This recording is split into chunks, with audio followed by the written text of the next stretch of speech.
ଶିବ ପୁରାଣ। ଥରେ ପାର୍ବତୀ ବିଷ୍ଣୁଙ୍କ ପାଖକୁ ଯାଇ କହିଲେ, ଭାଇ, ଶିବଙ୍କୁ ଗଜାସୁର ନିଜ ହୃଦୟରେ ଲିଙ୍ଗ ରୂପରେ ଲୁଚାଇ ରଖିଛି। ତାଙ୍କୁ କୈଳାସ ଫେରାଇ ଆଣିବା ପାଇଁ କିଛି ବ୍ୟବସ୍ଥା କରନ୍ତୁ। ଶ୍ରୀ ବିଷ୍ଣୁ ତାଙ୍କୁ ସାନ୍ତ୍ୱନା ଦେଇ କହିଲେ, ଭଉଣୀ, ମୁଁ ଖୁବ୍ ଅଳ୍ପ ଦିନରେ ତୁମ ଦୁଃଖ ଦୂର କରିବି। ତାପରେ ସେ କୈଳାସ ଓ ପାର୍ବତୀଙ୍କୁ ରକ୍ଷା କରିବା ଲାଗି ଗଣମାନଙ୍କୁ ନିଯୁକ୍ତ କରି ରୁଦ୍ରଗଣଙ୍କୁ ସାଥିରେ ଧରି ସ୍ୱର୍ଗକୁ ଗଲେ। ସେଠାରୁ ଦେବତାମାନଙ୍କୁ ସଙ୍ଗରେ ଧରି ଛଦ୍ମବେଶରେ ଯାଇ ଶୋଣିତପୁରରେ ପହଞ୍ଚିଗଲେ। ମନେ ମନେ ବିଷ୍ଣୁ ନାନା ଉପାୟ ପାଞ୍ଚିଲେ। କି ପ୍ରକାର ଘଟଣା ସୃଷ୍ଟି ହେବ ଯେଉଁଥିରେ ଭୋଳାନାଥ ଶବ ଗଜାସୁର ଦେହରୁ ବାହାରି ଆସିବେ ଓ ଗଜାସୁର ମରିବ, ଅଥଚ ସବୁକିଛି ଶାନ୍ତିପୂର୍ଣ୍ଣ ଭାବରେ ହେବ।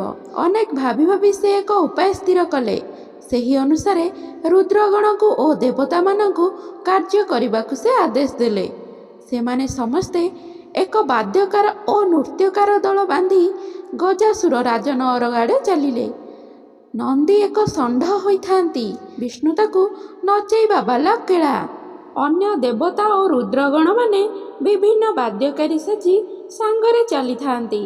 ଏପରି ଏକ ନୂତନ ପ୍ରକାରର ନୃତ୍ୟବାଦ୍ୟ ଦଳ ଦେଖି ଗଜାସୁର ତାଙ୍କ ନିଜ ନଅର ମଧ୍ୟକୁ ଡାକିନେଲା। ସେଠାରେ ଏମାନେ ସମସ୍ତେ ଶିବ ସ୍ତୋତ୍ର ଗାନ କଲେ ଓ ଷଣ୍ଢ ସେଠାରେ ନାଚିଲା। ଏଣେ ଗଜାସୁରର ହୃଦୟସ୍ଥ ଶିବ ନିଜର ସ୍ତୋତ୍ର ଶୁଣି ଅତି ଆନନ୍ଦରେ ଫୁଲିବାକୁ ଲାଗିଲେ। କ୍ରମେ ଗଜାସୁରର ନିଶ୍ୱାସ ନେବାରେ କଷ୍ଟ ହେଲା। ସେ ଜାଣିପାରିଲା ତାର ମୃତ୍ୟୁ ସୁନିଶ୍ଚିତ। ସେ ଧୀର ଭାବରେ ଶିବଙ୍କୁ ପ୍ରାର୍ଥନା କଲା, ହେ ପରମେଶ୍ୱର, ମୋତେ ରକ୍ଷା କର। ଶିବ ଭିତରେ ଥାଇ କହିଲେ, ତୋର ମୃତ୍ୟୁ ସୁନିଶ୍ଚିତ, ଏବେ କିଛି ବର ମାଗିନେ। ଗଜାସୁର ପ୍ରାର୍ଥନା କଲା, ହେ ପରମେଶ୍ୱର, ମୋର ଶିର ଯେପରି ସର୍ବଦା ବନ୍ଦନୀୟ ହୋଇ ରହିବ। ମୋର ଚର୍ମ ଆପଣ ନିଜେ ଧାରଣ କରିବେ ଓ ମୋତେ ପୁନର୍ଜନ୍ମରୁ ନିଷ୍କୃତି ଦେବେ। ଗଜାସୁର ଶିବଙ୍କର ପରମ ଭକ୍ତ ଥିଲା। ତେଣୁ ଗଜାସୁରର ପ୍ରାର୍ଥନା ପୂରଣ କରିବା ପରେ ସେ ଗଜାସୁରର ପେଟ ଚିରି ବାହାରକୁ ବାହାରି ଆସିଲେ। ଏପରି ଏକ ଅଭିନବ ଉପାୟରେ ଗଜାସୁରର ଯେ ମୃତ୍ୟୁ ହେବ ସେ କଥା କେହି ବି କଳ୍ପନା କରିପାରିନଥିଲେ। ଗଜାସୁରର ଅଚାନକ ମୃତ୍ୟୁ ଦେଖି ତାର ବନ୍ଧୁ କୁଟୁମ୍ବ ଓ ସୈନ୍ୟଦଳ ଦେବତାମାନଙ୍କର କୂଟନୀତି ବିଷୟରେ ବୁଝିଗଲେ ଓ ସଙ୍ଗେ ସଙ୍ଗେ ଯୁଦ୍ଧ କରିବାକୁ ପ୍ରସ୍ତୁତ ହେଲେ। ତୁମୁଳ ଯୁଦ୍ଧ ଲାଗିଲା। କହିବା ବାହୁଲ୍ୟ, ସେ ଯୁଦ୍ଧରେ ସମସ୍ତ ଅସୁର ନିହତ ହେଲେ। ବାକି ଅଳ୍ପ କେତେଜଣ ନିଜର ଜୀବନ ଧରି ସେଠୁ ପଳାଇଗଲେ। ତାପରେ ସେମାନେ କୈଳାସ ଫେରିବେ। ଇତିମଧ୍ୟରେ ଜଣେ ପ୍ରଥମେ ଯାଇ ଏହି ସୁଖବର ପାର୍ବତୀଙ୍କୁ ଦେଇଦେଇଛି। ପାର୍ବତୀ ଖୁସିରେ ସ୍ନାନ କରିବାକୁ ଗଲେ। ସ୍ନାନ କରିସାରି ସମସ୍ତଙ୍କୁ ସ୍ୱାଗତ କରିବେ। ସ୍ନାନ ପୂର୍ବରୁ ସେ ଗଣମାନଙ୍କୁ ଦ୍ୱାରରେ ନିଯୁକ୍ତ କଲେ ଓ ଗଣେଶ ସେମାନଙ୍କର ଅଧିପତି ହେଲେ, ଯାହାଙ୍କୁ ମାତା ପାର୍ବତୀ ନିଜର ଦିବ୍ୟ ଶରୀରରୁ ଉତ୍ପନ୍ନ କରିଥିଲେ। ପାର୍ବତୀ ସ୍ନାନ କରିବାକୁ ଯିବା ସମୟରେ ଗଣମାନେ ତ ଦ୍ୱାର ରକ୍ଷା କରୁଥାନ୍ତି। ଏହି ସମୟରେ ରୁଦ୍ରଗଣ ଆସି ପହଞ୍ଚିଲେ। ପାର୍ବତୀଙ୍କ ଗଣମାନେ ଦ୍ୱାର ଖୋଲି ସେମାନଙ୍କୁ ପ୍ରବେଶ କରିବାକୁ ଦେଲେ ନାହିଁ। ଫଳରେ ସେହି ଦୁଇ ଦଳଙ୍କ ମଧ୍ୟରେ ଘୋର ଯୁଦ୍ଧ ହେଲା। ଅନେକ ମଲେ ଓ କେତେକ ଫେରିଯାଇ ଶିବଙ୍କୁ ସବୁ ଜଣାଇଲେ। ଏହି ସମୟରେ ସେଠାରେ ନାରଦ ଆସି ପହଞ୍ଚିଲେ। ସେ କହିଲେ, ପରମେଶ୍ୱର, ଏ କ'ଣ ହେଲା? ପାର୍ବତୀଙ୍କ ଦ୍ୱାରପାଳମାନେ ଏତେ ଗର୍ବୀ ଯେ ରୁଦ୍ରଗଣଙ୍କୁ ମଧ୍ୟ ମାରି ପକାଇଲେ। ତାଙ୍କର ଏଭଳି କଥା ଶିବଙ୍କୁ ବହୁତ ଅପମାନ ବୋଧ ହେଲା। ସେ ଗଣମାନଙ୍କୁ ମାରିଦେବାକୁ ତ୍ରିଶୂଳକୁ ଆଦେଶ ଦେଲେ। ତ୍ରିଶୂଳ ଯାଇ ସେହି କ୍ଷଣି ସବୁ ଗଣଙ୍କୁ ମାରିଦେଲା। ଏସବୁ କଥା ଦେଖି ପାର୍ବତୀ ଶୋକରେ ଅଧୀର ହୋଇ ପଡ଼ିଲେ। କାରଣ ଗଣମାନେ ତାଙ୍କର ପୁତ୍ର ସମ। ପୁଣି ଗଣର ଅଧିପତି ଖୋଦ୍ ତାଙ୍କର ନିଜ ପୁତ୍ର। କିନ୍ତୁ ଶିବ ତ ଆଉ ଏସବୁ କଥା ଜାଣିନଥାନ୍ତି। ଏବେ ଗଣମାନେ ନିହତ ହେବା ପରେ ଦ୍ୱାରରେ କେହି ବି ଆଉ ରଖିନଥାନ୍ତି। ଶିବ ଓ ବିଷ୍ଣୁ ଅବାଧରେ ଓ ଆନନ୍ଦରେ ପ୍ରବେଶ କଲେ। ଭିତରେ ପାର୍ବତୀଙ୍କୁ ଶୋକମଗ୍ନା ଦେଖି ବିଷ୍ଣୁ କହିଲେ, ଭଉଣୀ, ତୁମକୁ ଖୁସି କରିବା ପାଇଁ ତୁମରି କଥା ଅନୁସାରେ ମୁଁ ସବୁ କଲି।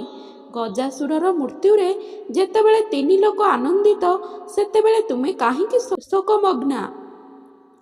କାରଣ କୁହ, ମୁଁ ତୁମର ସେ କଷ୍ଟ ଦୂର କରିବି। ପାର୍ବତୀ କହିଲେ, ଭାଇ, ଅକାରଣରେ ଈଶ୍ୱର କୁପିତ ହୋଇ ମୋର ପୁତ୍ରଗଣଙ୍କୁ ମାରିଦେଇଛନ୍ତି। ମୁଁ କିପରି ଖୁସି ହେବି? ଶିବ ତ ସର୍ବଦା ଭୋଳାନାଥ।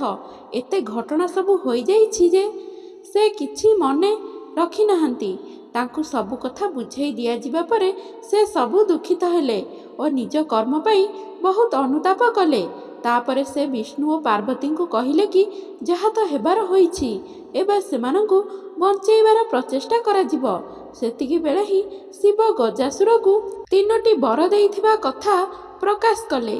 ଶିବଙ୍କ ଆଦେଶ ଅନୁସାରେ ଗଜାସୁରର ମଥାକୁ ଆଣି ଗଣେଶଙ୍କ ଦେହରେ ଯୋଡ଼ି ଦିଆଗଲା।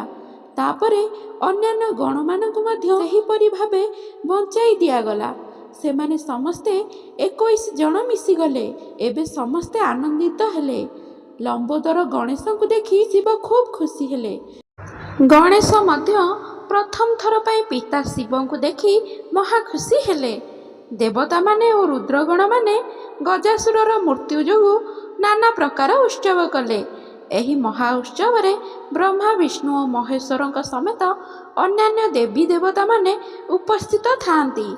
ଏହି ସୁଯୋଗରେ ଉପବ୍ରହ୍ମା ବିଶ୍ୱଦର୍ଶୀ ଆସି ଶିବ ଓ ବିଷ୍ଣୁଙ୍କ ପାଖରେ କହିଲେ, ଆଜ୍ଞା, ମୋର ଗୋଟିଏ ପ୍ରାର୍ଥନା ଅଛି।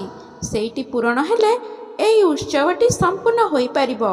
ଆପଣମାନେ ଓ ଦେବୀମାନେ ଅଭୟ ଦେଲେ କହିବି। ସମସ୍ତେ ଏକ ସ୍ୱରରେ କହିଲେ, ଆଚ୍ଛା କୁହନ୍ତୁ। ମୋର ଠିକ୍ 21ଟି ସର୍ବସୁଲକ୍ଷଣୀ କନ୍ୟା ଅଛନ୍ତି। ଗଣେଶଙ୍କ ସମେତ ଅନ୍ୟ ଗଣମାନଙ୍କ ସଂଖ୍ୟା ମଧ୍ୟ 21। ଏମାନଙ୍କ ସହିତ ମୋ ଝିଅମାନଙ୍କର ବିବାହ ଦିଅନ୍ତୁ। ସମସ୍ତେ ରାଜି ହୋଇଗଲେ। ମହା ସମାରୋହରେ ବ୍ରହ୍ମାଙ୍କ ପୌରୋହିତ୍ୟରେ ବିବାହ ସମ୍ପନ୍ନ ହେଲା। ଜ୍ୟେଷ୍ଠା କନ୍ୟା ଜୟଲକ୍ଷ୍ମୀଙ୍କ ସହ ଗଣେଶଙ୍କର ବିବାହ ହେଲା। ଠିକ୍ ଏହି ସମୟରେ କୁମାର କାର୍ତ୍ତିକେୟ ସେଠାରେ ଆସି ପହଞ୍ଚିଲେ। ସେ ଶିବକୁ କହିଲେ, ଜ୍ୟେଷ୍ଠ ପୁତ୍ର ହିସାବରେ ଗଣମାନଙ୍କର ଅଧିପତି ସେ ନିଜେ ହେବା ଉଚିତ। ଶିବ କହିଲେ, କୁମାର, ତୁମେ ତ ଅନେକ ପୂର୍ବରୁ ଦେବସେନାଙ୍କର ଅଧ୍ୟକ୍ଷ ହୋଇଛ, ତେଣୁ ଦେବଗଣଙ୍କ ଉପରେ ତୁମକୁ ଆଧିପତ୍ୟ ମିଳିଛି। ତଥାପି କୁମାର ନିଜ ଦାବିକୁ ସ୍ୱୀକାର କରିବା ପାଇଁ ଶିବଙ୍କୁ କହିଲେ। କିଛି ଉପାୟ ନ ପାଇ ଶିବ କୁମାର ଓ ଗଣେଶଙ୍କ ମଧ୍ୟରେ ପ୍ରତିଯୋଗିତା କରିବାର ସ୍ଥିର କଲେ। ସେ କହିଲେ, ଯିଏ ପ୍ରଥମେ ସବୁ ପୁଣ୍ୟକ୍ଷେତ୍ର ଦର୍ଶନ କରି ସେଠାରେ ସ୍ନାନ କରି ଓ ପୃଥିବୀ ପରିକ୍ରମା କରି ଆଗେ ଫେରି ଆସିବ, ସେହି ଗଣମାନଙ୍କର ଅଧିପତି ହେବ। ଏକଥା କହି ଶିବ କୁମାରମାନଙ୍କୁ ବାହନ ସ୍ୱରୂପ ମୟୂର ଓ ମୂଷା ଉପରେ ସ୍ଥିତ ଗଜାସୁରକୁ ଗଣେଶଙ୍କ ବାହନ ଭାବରେ ଦେଲେ। କୁମାର ଖୁସି ହୋଇ ମୟୂର ବାହନ ଚଢ଼ି ନୀଳ ଆକାଶରେ ଉଡ଼ିଗଲେ। ଗଣେଶ ଯାଇ ମା ପାର୍ବତୀଙ୍କ ପାଖରେ ପହଞ୍ଚି ଅଭିଯୋଗ କରି କହିଲେ, ମା, ଦେଖ ତ, ମୋ ପ୍ରତି ଅନ୍ୟାୟ କରାଗଲା।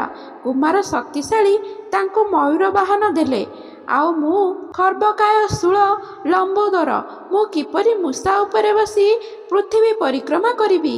ଏ ପ୍ରତିଯୋଗିତାର କିଛି ମୂଲ୍ୟ ନାହିଁ। ବରଂ ଆରମ୍ଭରୁ କୁମାରଙ୍କୁ ଗଣାଧିପତି ପଦ ଦେଇଥିଲେ ତ ସବୁ କଥା ସରିଥାନ୍ତା। ପାର୍ବତୀ କହିଲେ, ବତ୍ସ, ତୁ ଯାଇ ତୋର ମାମୁଁ ଶ୍ରୀ ବିଷ୍ଣୁଙ୍କୁ କିଛି ଉପାୟ କହିଦେବା ପାଇଁ ଅନୁରୋଧ କର। ସେହି ତୋର ସହାୟତା କରିବେ। ସଙ୍ଗେ ସଙ୍ଗେ ଗଣେଶ ଯାଇ ପ୍ରଭୁ ବିଷ୍ଣୁଙ୍କୁ କହିଲେ। ବିଷ୍ଣୁଙ୍କ ନିର୍ଦ୍ଦେଶରେ ସେ ନିଜର ପିତାମାତାଙ୍କୁ ସବୁ ତୀର୍ଥର ସାର ବୋଲି ଭାବି ନିଜ ପିତାମାତାଙ୍କ ଚରଣ ମସ୍ତକ ଚାରିପଟେ ବୁଲି ଆସିଲେ। ଏହା ଦେଖି ଶିବ ଅତ୍ୟନ୍ତ ଖୁସି ହୋଇ ତାଙ୍କୁ ଅଧିପତି କରାଇଲେ।